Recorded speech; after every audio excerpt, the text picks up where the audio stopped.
नया नियम पवित्र बाइबल ल्यूक 23:46 भक्ति। और जब यीशु ने जोर से आवाज दी तो उसने कहा, पिता, आपके हाथों में मैं अपनी आत्मा का वचन देता हूँ, और कहा कि यह समाप्त हो गया। ल्यूक 23:46 विचार टिप्पणी। परावर्तन, यह क्रॉस पर 7 शब्दों का अंत था। ल्यूक रात के 11:43 देखें। ल्यूक द्वारा दिए गए 3 बयान अन्य गॉस्पेल में छोड़े गए हैं। ठीक जैसे ल्यूक ने उन बयानों को छोड़ दिया था जिसमें वे शामिल थे, यीशु के ये सभी 7 कथन वास्तव में क्रूस पर रहते हुए दुनिया के उद्धारकर्ता द्वारा बोले गए प्रामाणिक और ऐतिहासिक शब्द हैं, गिल्म की तरह।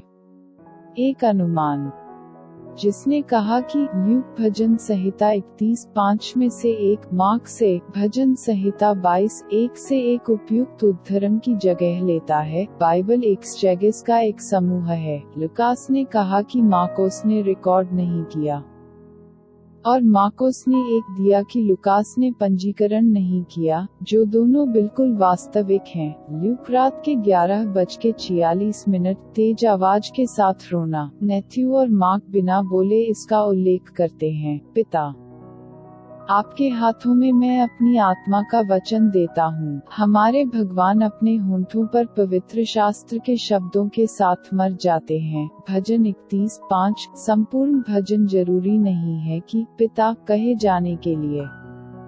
हमारा लॉर्ड इस घंटे के लिए अपने सभी उच्चतम अर्थ देता है। यहाँ आत्मा का अर्थ है जो मर रहा था, उसका सार भाग। यह कहना व्यर्थ है कि आत्मा पाताल चली गई और आत्मा अपने पिता के पास गई, क्योंकि उसने चोर से कहा था कि वह उसकी आस्था की निजी वस्तु उस दिन स्वर्ग में होगी। लूका रात के 11:43 इस प्रार्थना में जो छठे शब्द यह समाप्त हो चुका है के बाद आई थी, पूर्ण कार्य की घोषणा के साथ।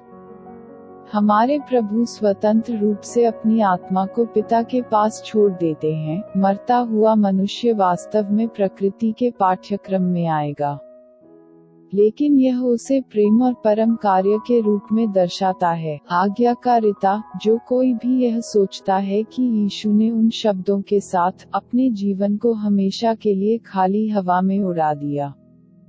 निश्चित रूप से कोई भी वास्तविक जीवित आत्मा के बारे में कुछ भी नहीं जानता है, और परिणामस्वरूप जीवित भगवान और जीवित के बारे में कुछ भी नहीं जानता है। क्रूसीफाइड की शक्ति, पिता, आपके हाथों में। पिता यीशु की आत्मा को प्राप्त करते हैं। यीशु स्वयं, वफादार लोगों की आत्मा, विश्वास की स्वीकारोक्ति। मैं अपने पाप को स्वीकार करता हूँ और उसकी क्षमा मांगता हूँ, और मुझे सभी निंदा से उद्धार करता हूँ।